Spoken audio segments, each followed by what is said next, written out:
Once you cut people off from their ability to know what's real and what's not, they're very easy to control. So gaslighting somebody is essentially making them distrust their own grasp on reality, and then they lean on you as the source of truth. These narcissistic and they're predatory, and they can take somebody and cut them off from everybody and steal every cent they have and kill them. The following is an interview with Professor W. Keith Campbell, a professor at the University of Georgia with 30 years' experience in studying narcissism in relationships. This episode is also meant to clear the confusion that comes from relationships with narcissists.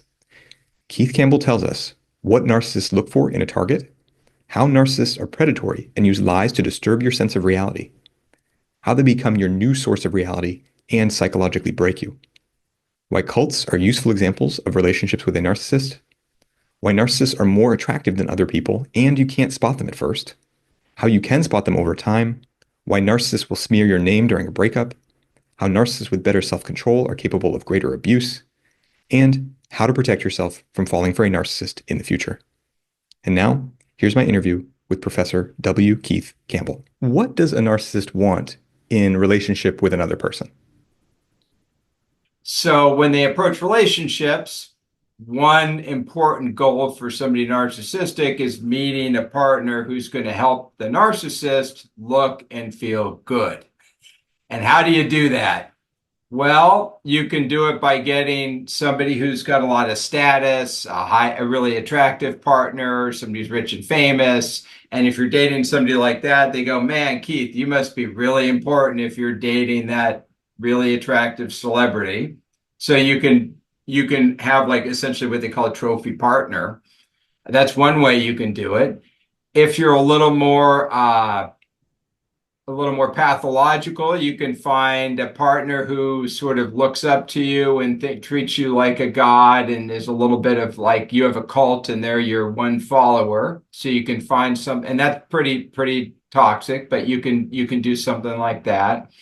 But usually it's about self-enhancement. That's what you're looking for in a relationship. You're wanting somebody to look good. And if you end up with like a kind of a Hollywood power couple, maybe it can be a win-win where both people are benefiting off each other's status and, kind of feeding off each other.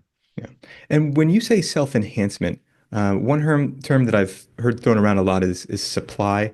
Is there a distinction between narcissistic supply and self-enhancement? It's just a language of the different fields. So sometimes people that are coming from the more clinical and more psychoanalytic fields will talk about narcissistic supply. Imagine you're like a balloon and you need to be filled with helium, and that helium is your ego. And so what you do is, I do a podcast and I get a phone call. Hey, Keith, you look great on that podcast. And the balloon fills up a little bit. That's narcissistic supply.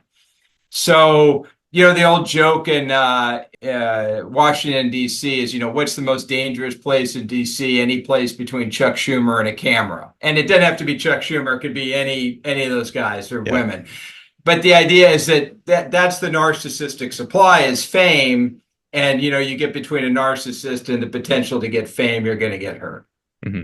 So, and self-enhancement is a term that comes more out of social psychology and out of the self-research tradition. And it just is sort of the classic way that we all try to raise our self-esteem and feel good about ourselves. And this is something very general with people that's basically healthy. Most of us have a little bit of an inflated opinion of ourselves. Just with narcissism, you see it a little more inflated. And for most of us, we'll be inflated, but we'll deflate when we're in a relationship with somebody we love or care about. So I might brag with strangers, but I'm not going to brag around my kids. Hey, check me out, kids, because that would be weird. But if I'm narcissistic, I'm going to use every relationship to self-enhance. Mm-hmm. So we have a lot of different languages and terms for very similar things. And as we're talking about this too, narcissism gets thrown around so much. What is your definition of narcissism? It's a little complicated. We can think first about narcissism as a personality trait. And what a trait is it's a pattern of responding, feeling, thinking, and behaving across time and situations.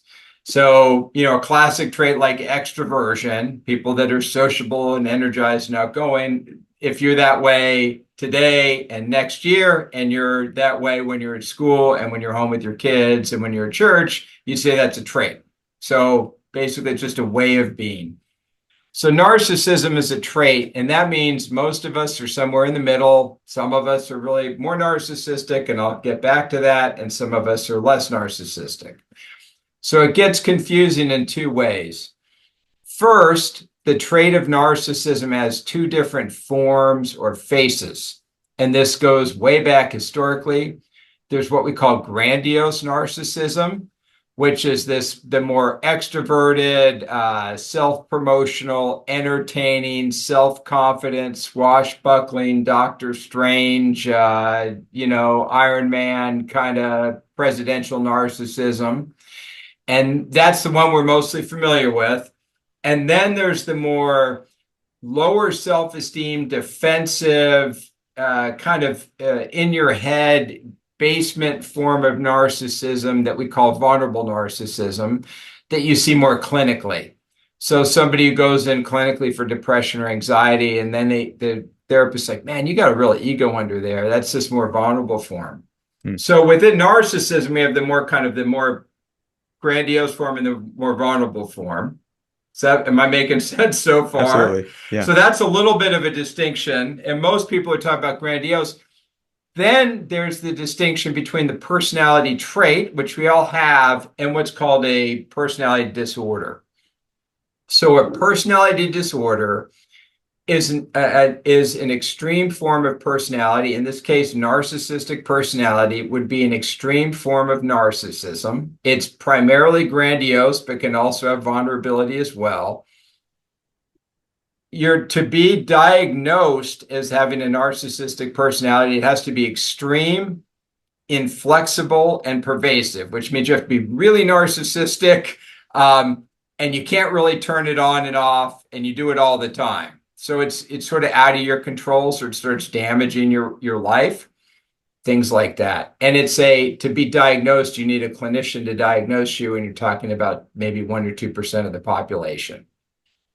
So 1 to 2% of the population. So if I walk into a room with 100 people, odds are 2 of them fit this. Yes. Well, if you walk into a room and there are a bunch of, media people, it's probably 3 or 4%. And if you walk into a room with a bunch of, high school teachers, it's probably 0.5%. And that's about right. And more men than women? Yes. The way the diagnosis goes, it's about 75% men with NPD or with narcissistic personality disorder. Some of this is cultural, where when we see similar characteristics, we'll say the men are narcissistic and women sometimes will diagnose as borderline. Or clinicians, I'm not a clinician. Clinicians will sometimes diagnose the same traits as more borderline with a woman than with a man. So there could be some diagnostic differences. But typically more men than women. Okay. So we've established that a relationship with a person like this, they're looking for self-enhancement, and then they find that person. What does the arc of that relationship look like? What's that experience like? Well, the classic model, which I guess is classic. I mean, it's a dumb idea I came up with in grad school. I call the chocolate cake model, and you're going to have to let me walk through it because it sounds really silly, but it sort of will make sense. Let's do it. What a relationship is. So imagine you meet somebody who is narcissistic. You start dating, you meet them at a bar. What tends to happen is they tend to present as, this is more with grandiose narcissism, they present as very confident and charming. They can be really likable when you meet them. If they're interested in you, they might pay attention to you. So you're not seeing the narcissism directly. You might see it in how they treat the staff, but you're not going to see it in how they treat you. Sometimes you get, they talk about love bombing and things. So the narcissist is very positive at the beginning of the relationship.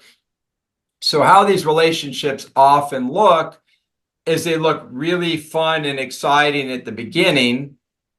But then what happens, the way we run relationships in the Anglosphere, I guess, for your audience. The way we run is we meet people we're sort of attracted to. It's fun and exciting.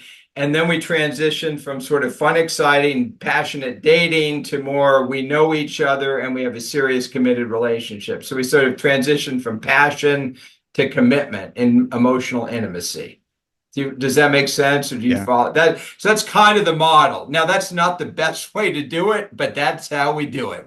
We find people hot that turn us on, and then we say, maybe we can turn them into a spouse. You're like, it's kind of hard. With narcissism, you find a lot of the attraction, but when you try to change into an emotionally committed relationship, that doesn't happen. And instead, what happens is you find out the person's they're playing games with you, they're manipulating you. Sometimes they call that gaslighting, which we can talk about. Um, they're into alternatives, they're cheating on you, or they're trying to cheat on you, and the relationship falls apart. And then you spend a long time trying to understand what the heck went wrong. Hmm.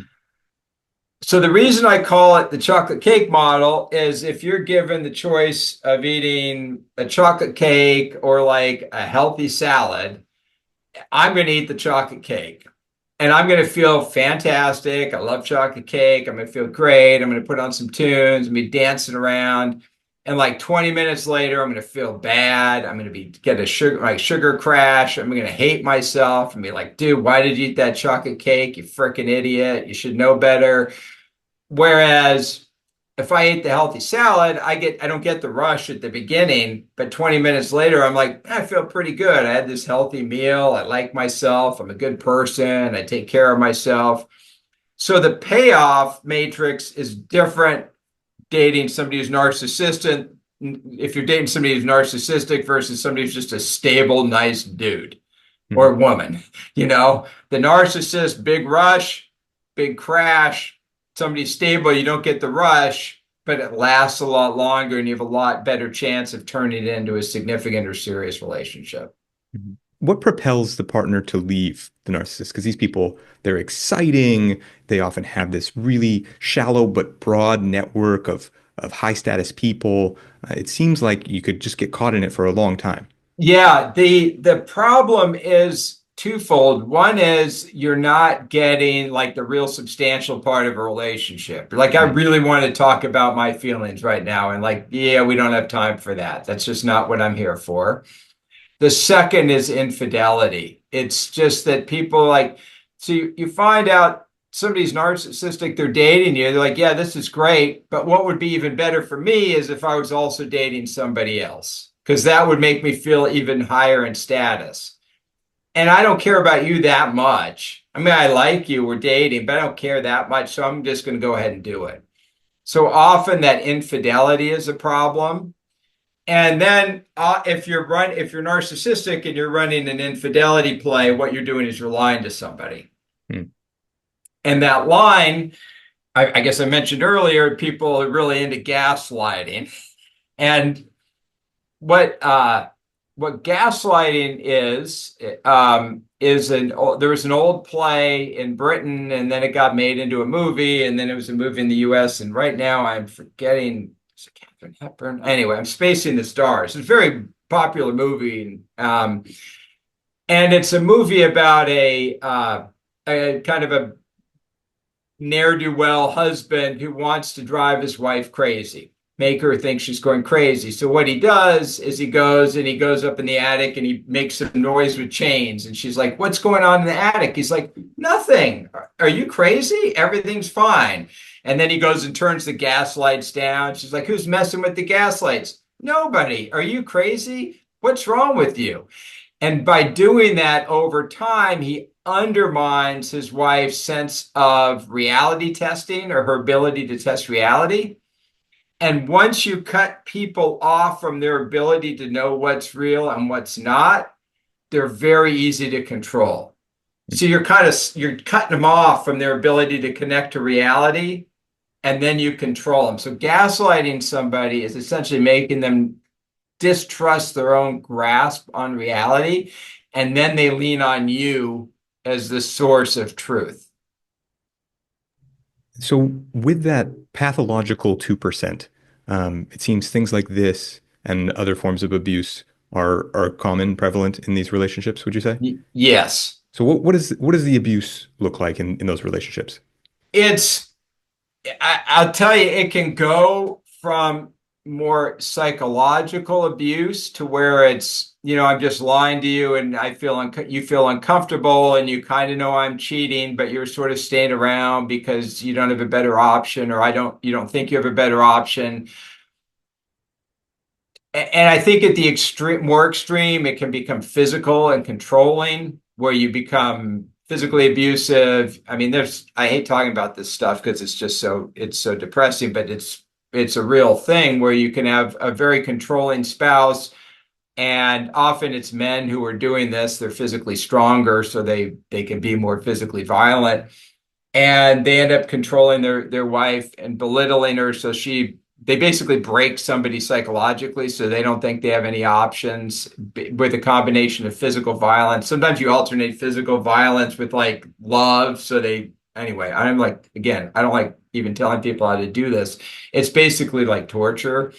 So you can find physical abuse and assault and really dark things like that, theft. I mean, you can find some real horrible things if you want to look for it. Well, let's talk a little more about the gaslighting then, since you're more comfortable with that. Sorry, yeah, I mean, I get I'll you. tell you, I mean, people in these narcissistic they're predatory, and they can take somebody and cut them off from everybody and steal every cent they have and kill Yeah. Yeah. them. I'm So just, there's yeah, you mentioned the reality testing and breaking the reality test, yeah, and now you said cutting people off as well. It seems yeah. that isolation has a role to play too. Hmm. Does the isolation need to come first and make the reality test breaking easier, or do you break the reality test so it's easier to isolate someone? How It's does a that go? combination, and a place you see this really clearly is if you go out of like romantic relationships and look at cults. Mm, Because a cult will have a narcissistic leader who's having sexual relationships with many of the people. And part of cults is control with talking to family. So most mhm. cults you enjoy, they say, yeah, you can't talk to anybody who's not in the cult. If you talk to your family and they're not in it, you have to cut off from your family. Or if you go visit, if their family visits, you have to talk to them with another cult member present. So what they do is they try to isolate you from anyone who's going to give you a different view of reality.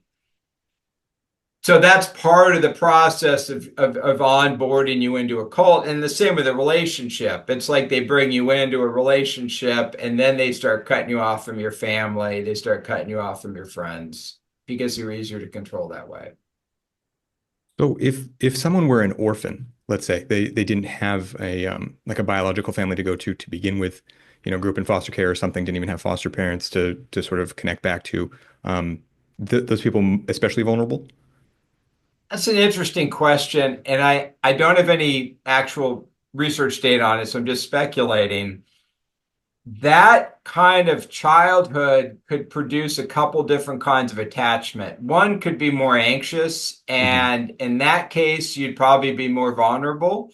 But a lot of kids going through that kind of environment develop what we call a dismissing or an avoidant attachment style, where they learn to become very independent, and very self-regulating. So they're not so much at risk. They have trouble forming relationships with really anybody. They can have trouble just attaching to anybody, but they're less likely, I think, to be targets, if they have a real strong sort of defensive, dismissive style. Okay. But the avoidance stuff, I mean, if you grow up, you got family, father issues, you got mother issues or something, you're looking for love. Mm, You didn't get it when you were a kid. That makes you at risk. I There's see. a reason dads tell their daughters they love them every single day, and they make that a number one priority. It keeps them from being, yeah, You have two, right? yeah. Yeah, yeah. Every day Yeah, until they turn it. Every day I tell them I love them because they yeah, got to know. yeah, absolutely. What does a person's relationship history tell us? Are there things in that we can look for as well? Because I know you've written about how, you don't want to tell people if they missed that somebody was a narcissist, like, well, it's like blaming a deer for like getting caught by a lion. Yeah. But you want to be able to spot it as soon as you can. So what can we look for in a person's relationship history? Um, to recognize telltale signs? Yeah, so the problem with spotting grandiose narcissism, it's just hard on the face because often people are narcissistic or likable, especially if they're really extroverted and have some charisma. So I could be incredibly narcissistic, like you would have no idea. I'm not really that much, but I could be, Yeah. and I'm sort of extroverted and it covers it up. Like the Tiger King is one of my favorite examples of sort of narcissistic leadership. We have somebody really extroverted and is just really a bad guy, but people don't care. So when you meet somebody who's narcissistic, often you like them, often they're charming, more charming than others. So you can't really see the narcissism right away. So what you do is you look at history and you dating resume or something else to the extent you can find it. What you will find in a history of somebody who's narcissistic dating is like, I always look at it like tornado damage, but you'll see they went through a relationship, kind of wrecked the person, wrecked a bunch of people around them. Then they moved on to another relationship, wrecked that one, wrecked a bunch of people around it, moved on to another relationship.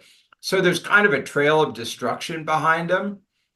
And if you see that, you're like, that's a problem. Now, the challenge is when you talk to somebody, you're like, yeah, I dated this woman and she was a crazy person, and this one was bad news, and God, I picked this one, but it's going to be great with me because I think you're the right person. And you go, well, maybe that's the case, or maybe, you're the common variable in all those things and you're the problem. So I think getting that some sort of history of a person is important. With people who are narcissistic, there will be a trail of victims. So not a one-off. I mean, some people, you bump into the wrong person, but if somebody has this pattern over and Yes. over, and they say something like, all my exes are mentally ill or something like that, then that guy. Yeah. Now, it's possible that that guy had a childhood and he's picking every crazy one out there, and I've heard, and you probably could interview 100 women now because who said, every one of my exes is a narcissist. And, Yeah. it is possible you met everybody on the Tinder and you picked the guy. I mean, you could be picking a certain way. But if there's a bad trail of destruction, I'd say there's a problem potentially. Yeah.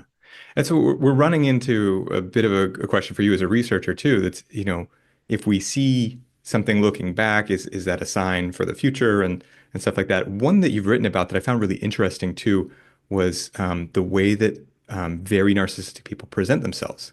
You found a study where people, they were measured all done up, and then they had the women pull their hair back, they had the men shave their facial hair, wipe off Yeah. any makeup, and instead of wearing their flashy clothes, they were in like brown smocks. And the Yeah. rating there. So we see that narcissists really are good at presenting themselves, but I used to live in Los Angeles, and I assumed that not every beautiful person I met in Los Angeles was a narcissist. Right. Because that's part of the job of being in LA. Yeah, You got to look good. I right. know. Yeah. That unfortunately that wasn't my study. That was Mhm. I think it was Virgil Ziegler Hill, but that was a great Yeah, it was in your study. book. Yeah, it's definitely in the book because it's a great study. So what you find generally is if you look at pictures of people who are narcissistic, just show people 100 pictures, who's more attractive, you'll find a pattern where people find more grandiose narcissists more attractive. So somebody said, is it genetic? Are they just more symmetrical? Are they better looking and that's what makes them narcissistic? Or are they putting more effort into grooming and presentation and everything else?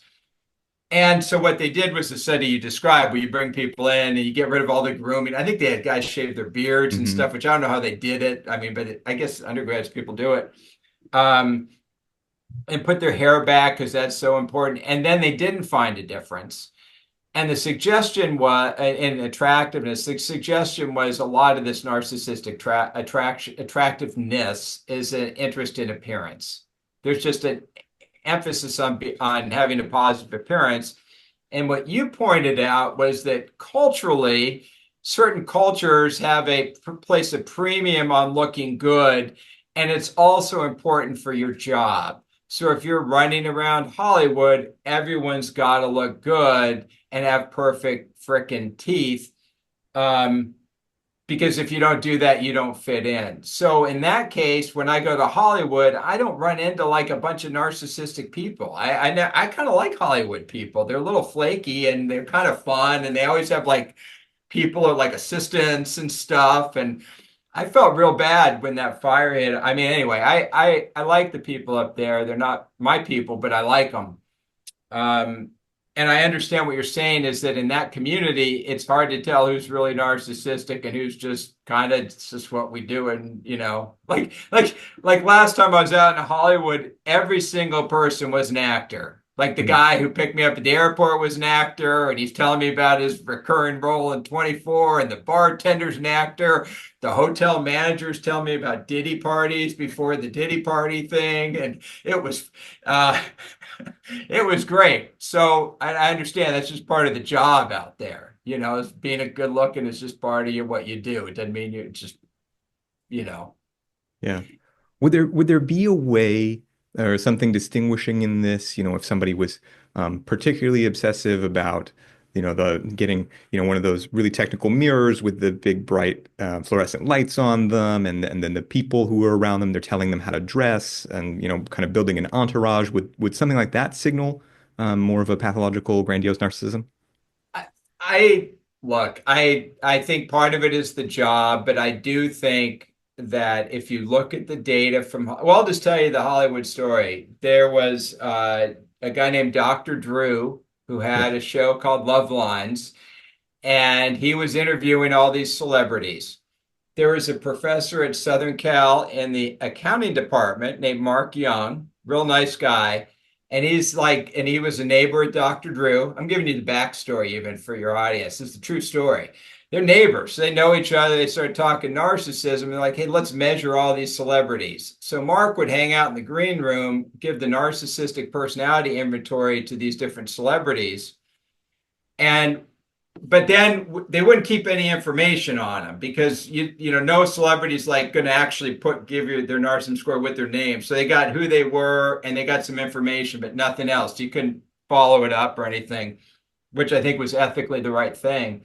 What they found was that celebrities are more narcissistic than other people, which you'd expect. But there were some interesting things. So the most narcissism was found in reality television, more than actors, more than musicians.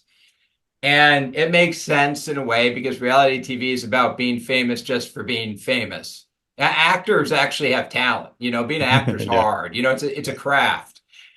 And the musicians, I live in Athens, Georgia, which is a little southern music town. And I talked to some musicians after this. I said, "What do you do with I said, "The study of narcissism." They said, "Oh, you're talking about lead singers?" I started laughing. I said, "Well, actually, the musicians were kind of lower."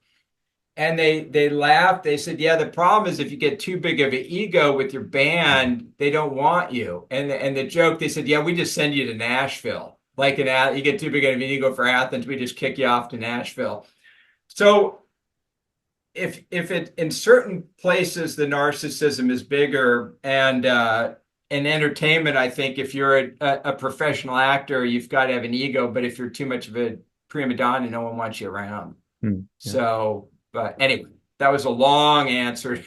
I don't know if you needed it. I appreciate it. Yeah. And I've heard you talk about the reality TV thing too with Chris Williamson, who's a big podcaster, and he's been a reality TV guy, so he Yeah, so knows that from was so experience. interesting. Yeah. Yeah, and I'm like, Chris, what, because he's like the dude looks like Lord of the North, right? And you're like, Chris, what's up with these people? Like, are they doing this is to get into this? He goes, oh no, most of these people are trying to be reality TV stars. Like that's their goal. Hmm. And I thought it was like, well, you do this, and then you buy some real estate, then you leverage it into this, and then next thing you know, and I'm thinking four steps down. Like, why would you ever want to be a reality TV star? It's like, no, this is the goal for people. It's Hmm. fascinating. Yeah, absolutely. So we've talked about this sort of arc of relationships with people who are narcissistic.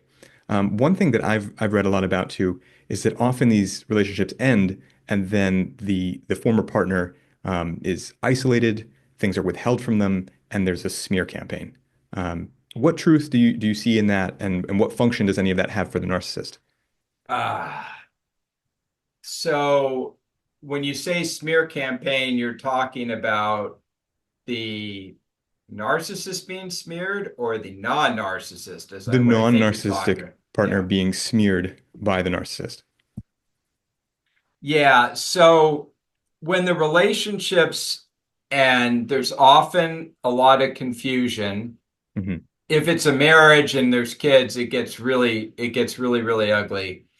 Um, there's often a lot of confusion. The person who's not narcissistic, and this is just speaking very broad brush, is making a good faith effort to end the relationship in a way, in the most positive way you can. Let's walk away. Let's work out the kids. Let's do whatever. And the narcissist is like, I got to win. I'm going to win this extra. Now, you remember this OJ Simpson, the classic kind of narcissist, loses relationship and then, allegedly seeks revenge on his I don't know if his ex-wife or strange wife. Um, so what the narcissist does is go to war against you, and what he does is destroy you. And I say he, it could be a she. They'll destroy you so they get the kids and they don't get blamed for the bad outcome.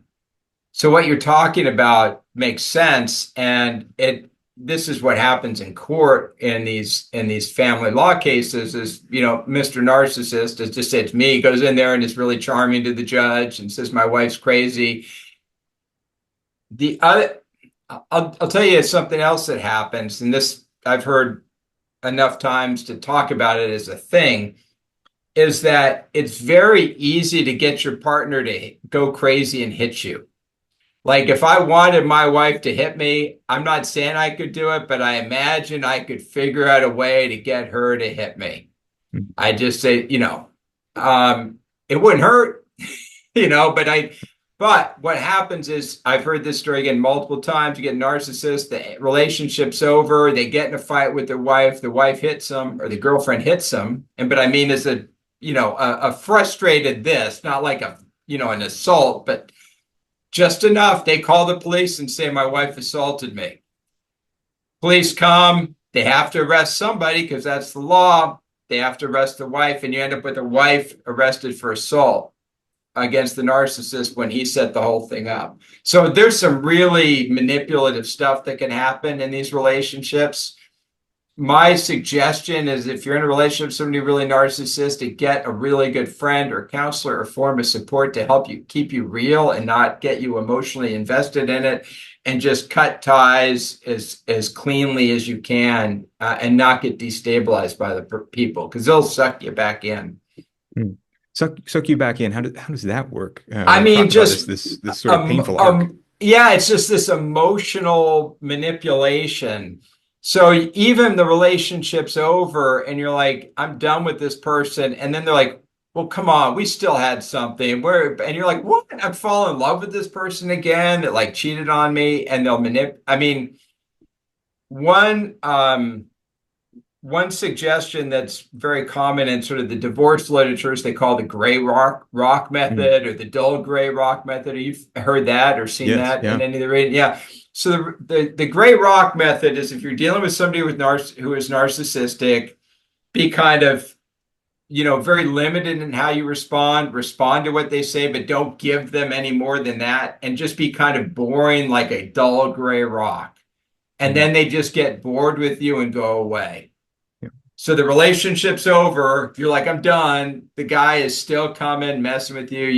You respond to them in the most minimal way you can until they get distracted by somebody else. Mm. And that's it. And the only other version I've heard of that, and this is the LA version, which is the yellow rock method when you're dealing with celebrities, where you try to be charming and then very cut and dry about stuff, set real strong boundaries, that kind of thing. It sounds extremely difficult, and I don't know. I would wonder if you know the science, but I wonder with the abuse too, with the psychological abuse, that there must be changes in the way that you can regulate your fight or flight responses, and I would think that you must be more sensitive, and it have a harder time with self-control.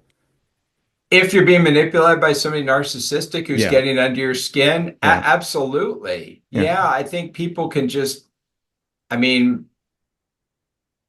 if you love somebody and Hmm. you're vulnerable to them, just imagine the whole setup. You're in love with this person and you Right. think they're a good person and they're manipulating you and they're lying to you. And you really not only did you start off believing them, but you really want to believe them because you want it to be better than you know it kind of is. It's easy for them to kind of get at you Mm. because you're not coming at it. It's not like you're going into a condo sales pitch or timeshare pitch, where you're like got all your defenses up. Yeah. You're like, I love this person. And then they Yeah. tell you stuff. And I mean it people can be dysregulated. And again, having a friend, sometimes people are even like get like narcissistic coaches to Hmm. help deal with their partner, but Yeah. having somebody you can Yeah. talk to that's a good source of support that you can, they can sort of reality test with you is important. Yeah. I'm curious. I would wonder if you know, what do you think is happening on like a physiologic level that would be changing that up? Is there some things that we can measure, a hormone that changes? I I've am heard talk about the not vagus nerve. Yeah, I am not the guy who can give you an Yeah. answer that would be anything other than some metaphor where we use like vagal tone as a Yeah. metaphor for brain heart axis or something. I don't know. I Hmm. just don't know enough. I mean, I know it's sort of some of the mind control. They just put people in a state of constant stress and trauma, and they'll do that, keep them jacked up all the time. But dude, I shouldn't answer this because I don't have the right answer. This Gotcha. gets when you get into that sort of abuse and mind control, you end up going down the MK Ultra rabbit Yeah. hole. I mean, this is like Henry Murray and Ted Kaczynski kind of science that they were doing back then, and I just don't know it well enough to talk about it publicly. Yeah. Got it. Yeah. It's something that I've looked into and I'm not clear on either, but I'm curious. Were you gonna say something else? No, I mean, I'm just saying that people were very interested in those things, and we did research back in the day that we don't do now. Yeah. And like the Ted Kaczynski stuff, where they would just put people and give them, abuse for extended period of time to see how quickly they broke. I mean, we don't really do, the Milgram experiment. We don't really do Hmm. science like that anymore. Yeah. Yeah. On a lighter note, I've seen you Thank write you. about narcissism in fiction. I wonder if we could kind of explore what you would see as clear signs of narcissism in some characters. Sure, I will warn you, I don't know much what's popular anymore with the kids, so you're gonna have Well, to help me, but I'll try. I've got a few in mind, and I think I've heard you Okay. speak about most of them or seen them in your book. Oh, okay. So the first, of course, is Doctor Strange. What makes Doctor Strange a I narcissist? like that example. I saw that on a movie and I mean on an airplane, and they had this Doctor Strange character, and I thought this guy's perfect narcissist because he's a surgeon, which is if you look at professions, and if you look at the caregiving professions, the most narcissistic caregiving profession are surgeons. And there's a reason for it, and God bless them. It's because they kill people, and if you're soft, you can't really do it. So no hate. It's just part of the job. Um, but you have somebody who's like a super successful surgeon driving I don't know if that's a 12-cylinder Audi, but an over-the-top car. And his entire ego is in his fingers, what he can do with his fingers. That's his whole ego, and they take it from him. And so the whole movie is this guy gets his entire ego boils down to his use of his hands, and they take it from him. And it's how he tries to get that ego back. So I thought he was kind of a good character because he has all the surgeon and the suits and the look, and the women like him even though he's a total douche. And it's a classic. I mean, it's very, very classic, but it's a story of a guy who loses his narcissistic supply, to use your words, because his narcissistic supply was being a surgeon, and when they took his hands, he couldn't do it. Probably Freudian castration in a symbolic way. Hmm. And then he had to go on that mystical, kind of hero's journey to find himself. But my favorite part in one of those movies was they said, like, in every universe, Doctor Strange destroys the universe, but not here. And I'm like, yep, that's perfect. Yeah, it's like, because that's the fantasy is you're going to meet this really narcissistic person, but they're going to love you and be good, you know? They're the one exceptional Yes, narcissist. that's it. You're the one exception. Yeah. Yeah, All the others, that's the terrible. dream. They'll So ruin that's you, but you found the the one. fan. Yep, that's the fantasy. So I like Doctor Strange.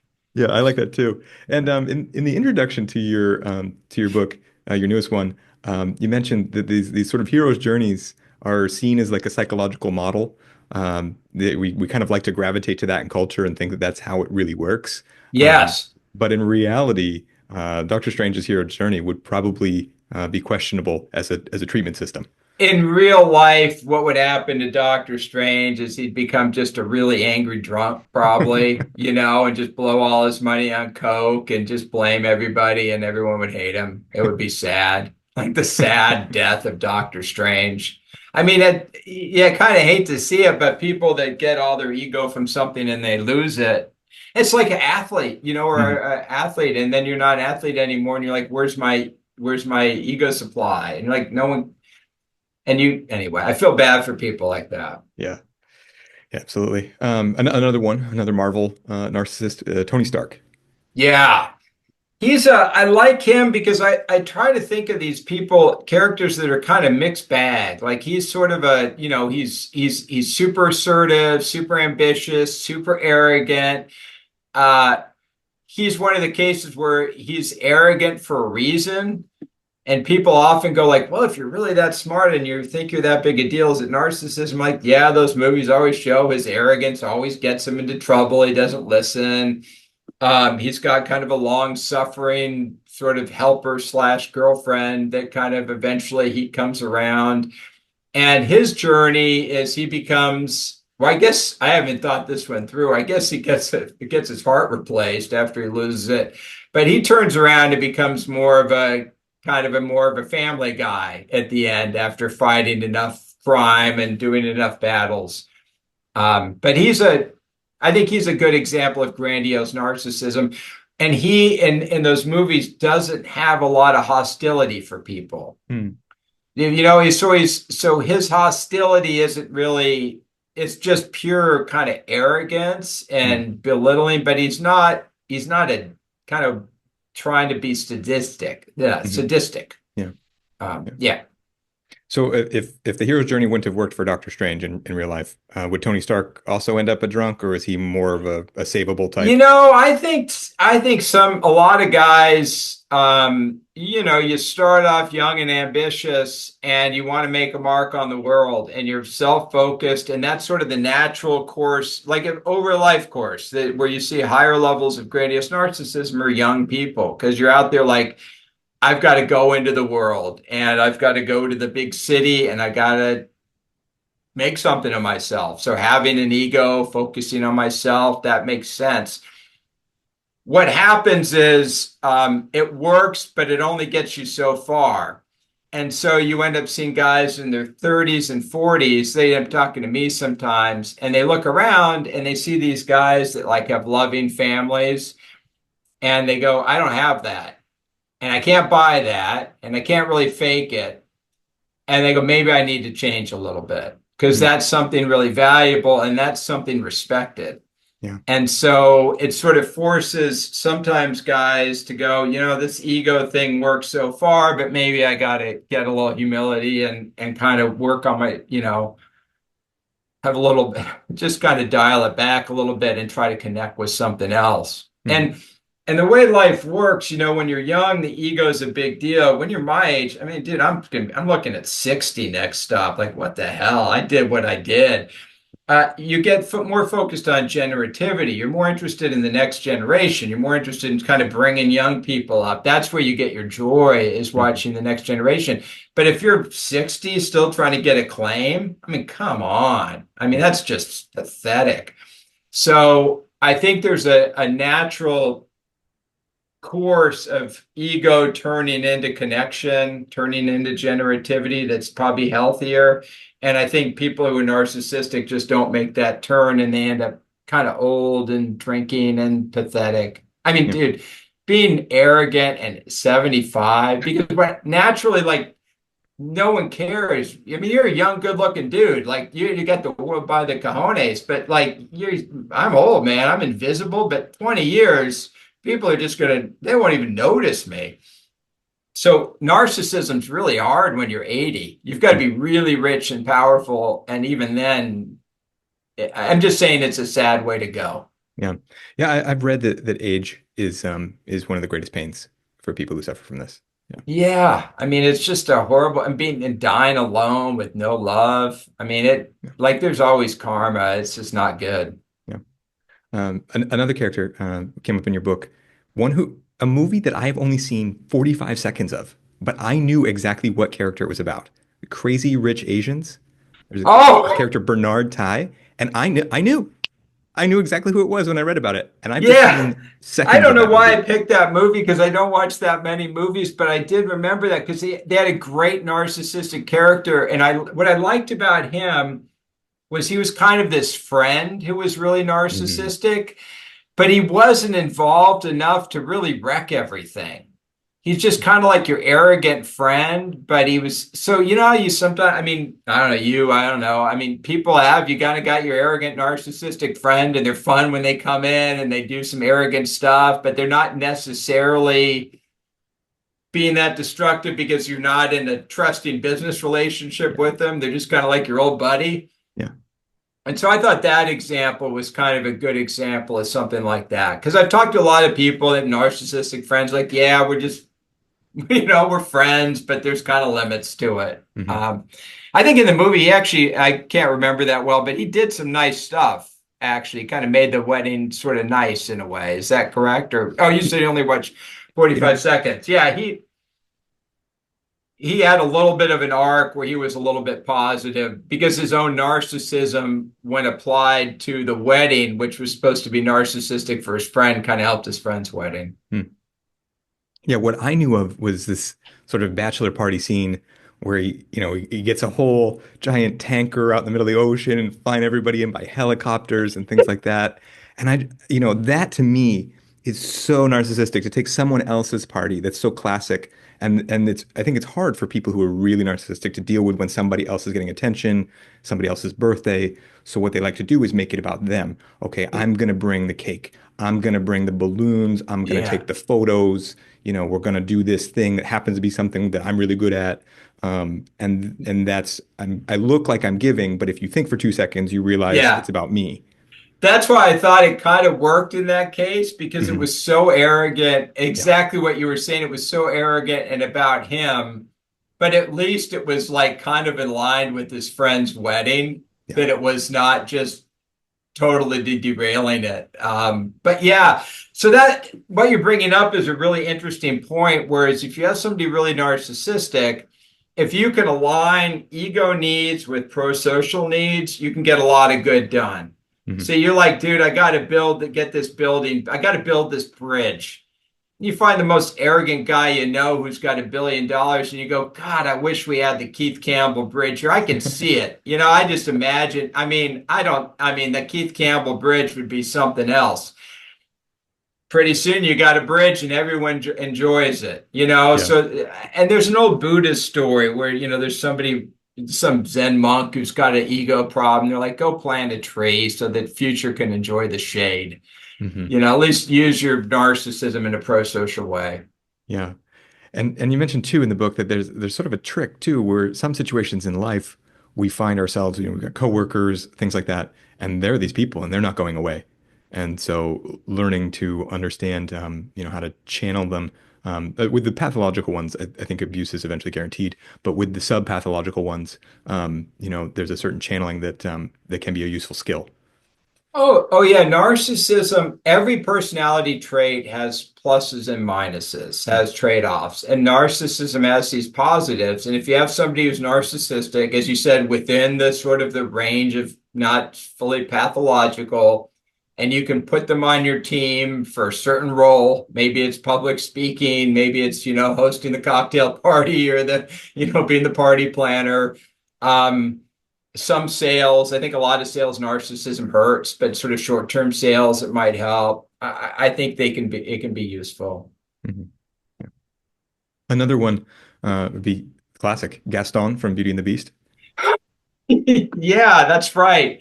Um, that in that car that in that cartoon Beauty and the Beast, Gaston is the hunter who just is the most good-looking, dashing kind of.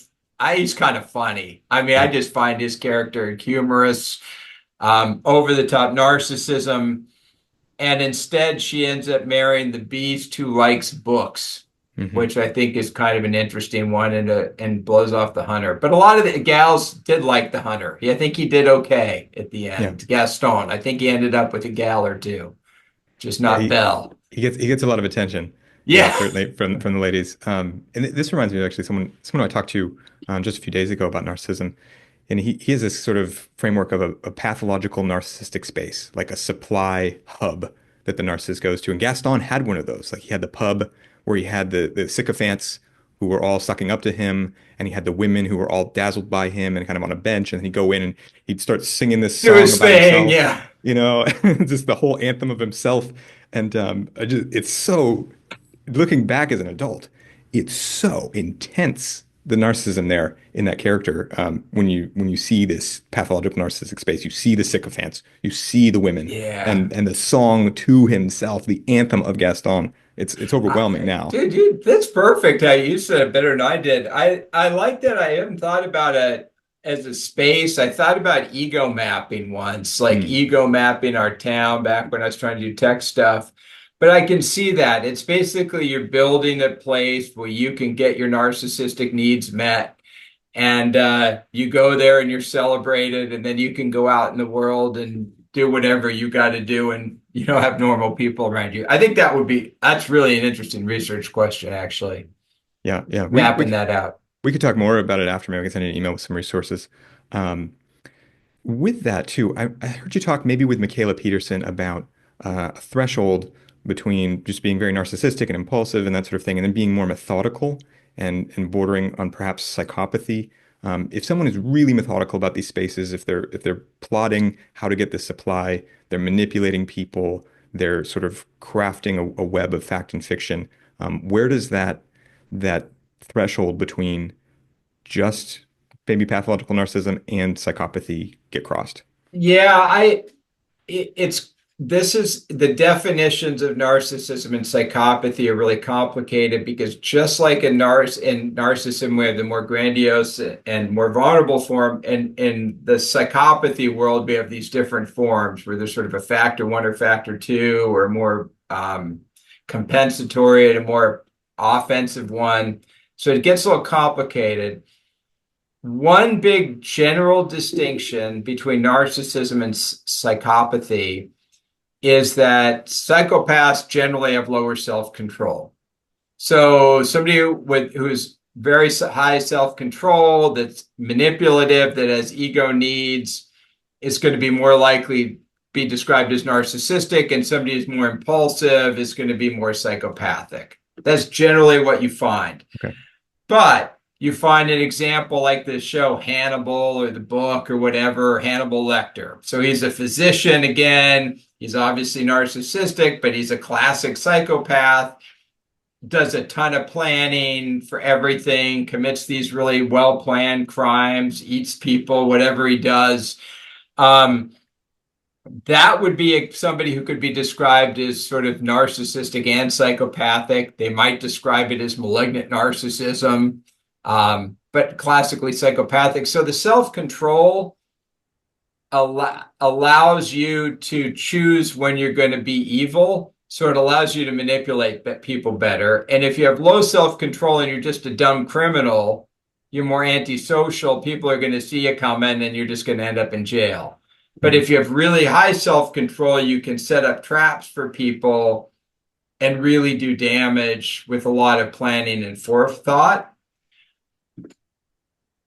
Most of the time, I'm talking in circles here, but when we look at it and try to find those people with really high self-control, sometimes we call that Machiavellianism. Yeah. So when we talk about the dark triad or the dark tetrad, it's this Machiavellian characters. But in real life, the people that are Machiavellian, there's not many of those people out there.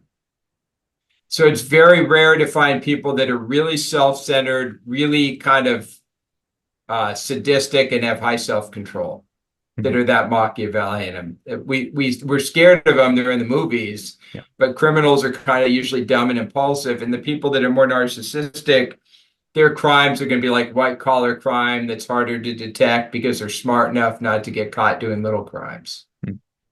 I don't know if I answered your question at all, but Yeah, I I think talked a lot. we're finding that split, and at the same time, from what I understand, narcissistic personality disorder is often comorbid, and so there can be overlap. Absolutely. The reason, if you look at the DSM, the big, the US Bible of personality disorders, psychopathy isn't even in there because there's so much overlap between narcissism, antisocial, and psychopathy. They just got rid of psychopathy. And so now there's antisocial personality and narcissistic personality disorder.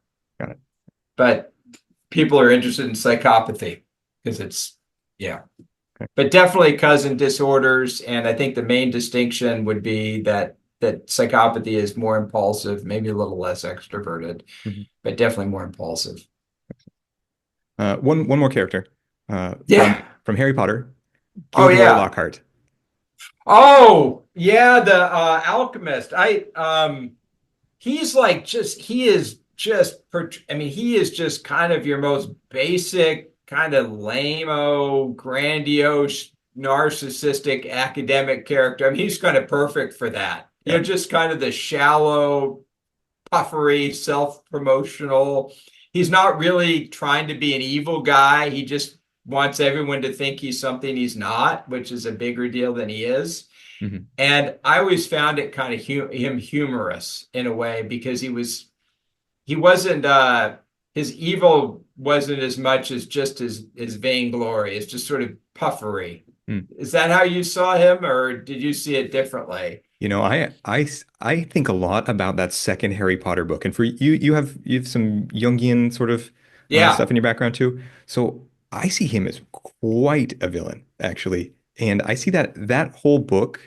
I see symbolism there that seems to be about, people and their memories, and he has the memory charms, and Virginia, she's got the diary, but the diary is poisoned because it's Voldemort's diary, and she's under the girl's bathroom, and where there's the ghost girl who's crying. Like I feel like this is very much like a journey through the mind in a very Jungian sort of way. Oh, that's Um, but interesting. I wonder what you would think about that, or what you even remember from the story. Dude, it's been, I did read the books, believe it or not, but it's Yeah. been so long. Like I remember that, and I think he's named after an actual alchemist. Oh, okay. Honestly, my association with that story is a bunch of students were online on Facebook like 20 years ago comparing me to Harry Potter characters, and one of them said Gilderoy, whatever. And that's what I always think of. I'm like, you bastard. Because he's not a very likable character, but I like how you're kind of tying it in to something more villainous than I am. And I'm seeing him as just kind of a buffoon and dismissing him. And you're seeing there's something darker there. Yeah, I really think so because his thing is memory charms, and there's something to that book and that story about understanding yourself and your memories and your identity. Um, and Virginia, she's writing in this diary, and the diary's writing back to her, and then she literally does go underground, like under the girls' bathroom, and that's Yeah, where they under meet the the water, basilisk. there's all the water flowing there. So this Right, earthy, unconscious vibe. Yeah. right. And then in the end, the kids are saved. Harry and Virginia, the Virgin, are saved by the tears of the Phoenix. Like Fox the Phoenix ends up down there, and Harry's been poisoned, but the Phoenix cries on him, and the tears of the Phoenix is I'm like sweet. crying. Like you're just hitting this archetypal well. Well, yeah, That's that's what I mean. I think awesome. that book is so Jungian. That is, that's exactly what you're describing. Yeah. Like I think in any other context, it would be like a total Deus Ex Machina to have this Phoenix just show up out of nowhere and fly the kids out. But because it's a Phoenix, like it's this like rebirth, thing, Yeah, and the tears. and So the tears. even though the phoenix is a firebird, it's the water from the that's interesting. Yeah, this is not my own independent thing. This is things that I've Oh, gathered from other people. well, But that's I never forgot it, and I think the Gilderoy Lockhart character and the narcissism And the memory charms behind him, I think, actually make him a very important and powerful force in that story. You sold me. I like it. Yeah, Yeah. that's I look, I tried to like be light about stuff, and that I think you're right. And when you said that about the Phoenix, of course that's what it is. I mean, Phoenix is renewal of rebirth. Yeah. Yeah. That's what I see. But I'd be curious, if you as, a Jungian guy and a psychologist and everything, or a, psychological researcher, is there something more that you see or maybe a connection that you make now? With Gilderoy? Yeah. No, you're much better. You're much better than I am. I'm still stuck in like going down to the underworld and fighting Cerberus or whatever. I'm still stuck on the fact that Harry Potter, it's called Harry Potter and the Philosopher's Stone in England, but in the Yeah. US, they dumbed it down and made it the Sorcerer's Stone, which ruined the entire point of the frickin' book. Like you have an entire book about alchemy and the search for the Philosopher's Stone, and they changed the name in the US. Yeah. I'm sorry, that's just so sad. Yeah. Yeah. It's funny how that goes with books sometimes. I don't know if you're familiar with Clockwork Orange. Uh, God, in high school, I loved that, but I Mhm. haven't gone down the rabbit hole to figure out what MK Ultra study that was from. Yeah. And oh God, they have adrenochrome in there too, and the milk. Oh yeah, Yeah. geez, they got the whole package. That's a Yeah. great movie. Is it Kubrick? Kubrick. Yeah. Yeah. That's a So, wonderful movie about like behaviorism and the lack of power of behaviorism. right. Right. And that's another one. It's an entirely different book in the British version. It has a final chapter where the character is redeemed, but the American version has no redemption, and he ends sort of sarcastic. Yeah, because in the movie, it's just like they just go off to do some ultra violence at the end, I Yeah, think. yeah. He says, "Oh, I was cured, all right," Yes, that's something like that. right. Yeah. So that's interesting. Yeah, that's very much about, they're trying to it's one of those inverted movies where they're trying to deprogram the evil people are trying to deprogram the evil person or whatever by showing him evil. Anyway, I Yeah, like it. yeah. Keith, narcissism is thrown around so much, and I was wondering if just for fun we could kind of play a game. Yeah. Jerk or narcissist. So if I Okay. describe a situation in your understanding, do you think it's somebody who's more likely a jerk or a narcissist? Let's hear it. Okay.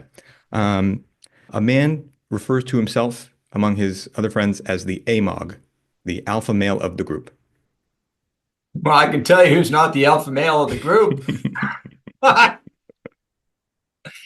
Yeah, that I would that's a little narcissistic, assuming if that's a legitimate if it's not a joke. Hmm. Yeah, that's serious. Yeah, Yeah. that's funny. So What I always tell people is like if you're sitting around a group of guys that no guy like I'm gonna just tell you a story. I know you're doing your thing. 1 second. I end up always talking to weird people. I'm talking to these people, they're asking about this narcissist guy, and then long story, but I'm like, he's not mean to this guy. And I look at the guy and say, are you alpha by any chance? And his buddies look and they go, oh my God, he wrote this book and he's this guy and he's such the biggest deal in the world. And I'm like, that makes sense. That's why he wasn't like that to you. He wanted you to be his friend. Mm, So, but my point is, guys who are alpha don't announce it at meetings. And if I have a business meeting with a bunch of guys, the leader of the meeting will go point out what everybody did at the beginning so no one has to do it. mhm. So anyone who calls themselves alpha, I just Yeah. A man says his ideal girlfriend is a 10 who he can show off at bars. a little narcissistic. Yeah. Before I ask my last question, where should people look for you online? wkeithcampbell.com. Maybe that's my website. Hmm. I'm on Twitter at wkeithcampbell, but I don't tweet very much. I wrote a Substack called Explorations in Personality every week or two. That's free if anybody's interested. And yeah, that's about it. Okay, great. We'll put links to all of that in the description for people to check out and your newest book, The New Science of Narcissism. And Keith, my final question is, what can we do to not fall for narcissistic people or to spot them early on? That's a good ending question because it's a hard one. I think there's two directions. One direction, which is the more, I guess, the more tactical uh, direction, is that when you're analyzing somebody's, trying to figure out their personality, don't just go on what you think when you meet them. Look at how they treat not just you, but how they treat people around you, especially people who are sort of lower in status. So if they're calling themselves the AMOG with their friends, that's like a red flag. So you look at their sort of peripheral behavior, and that's one way you can see it. And then you look at a history of behavior, because as we say in personality psychology, the best predictor of future behavior is past behavior. So if you want to know who you're going to end up with, you want to know who they were before. So I think looking at that and just sort of making sure of a situation is important. I think if you're getting involved in relationships, going slowly is probably safer. Taking your time and not just falling head over heels for somebody will probably protect you a little bit. Yeah, And on then that one too, I'd just like to add, I've read a lot that one of the big signs of dealing with someone narcissistic, particularly pathologically narcissistic, is that they try to accelerate things very fast. Yeah, and that's something that people talk about a lot. There's not a lot of research I've seen on like acceleration, because it'd be hard to study, but it's something that people talk about a lot. It's like Hmm. they got you and they're accelerating into it. And that's when they talk about love bombing and things Yeah. like that. So I'm like, just slow it down. If Hmm. it's real, like if the love is real, it'll be there in six days. I don't have to go to Vegas this weekend. So I think taking your time, and I think, kind of learning what about yourself a little bit. Like, are you looking for ego? Are you looking for status? Or are you looking for connection or love? And a lot of us are dating. We just want something shallow, and like, well, then you get something shallow. What did you expect? If you're looking for something serious, maybe you need to have a little different mindset going into it. I know the dating mating world is insane right now. I don't know how young people even do it. It's just seems like such a disaster. But going into it with the mindset that I'm looking for something serious might be better Hmm. than it's like I'm looking for, Mr. Right Now. Yeah. Keith, thank you so much for joining me for this interview and for your work. I really appreciate it. Oh, thanks, Brad. This was really fun. To help raise awareness about narcissistic abuse, be sure to subscribe. It helps a lot. Thank you.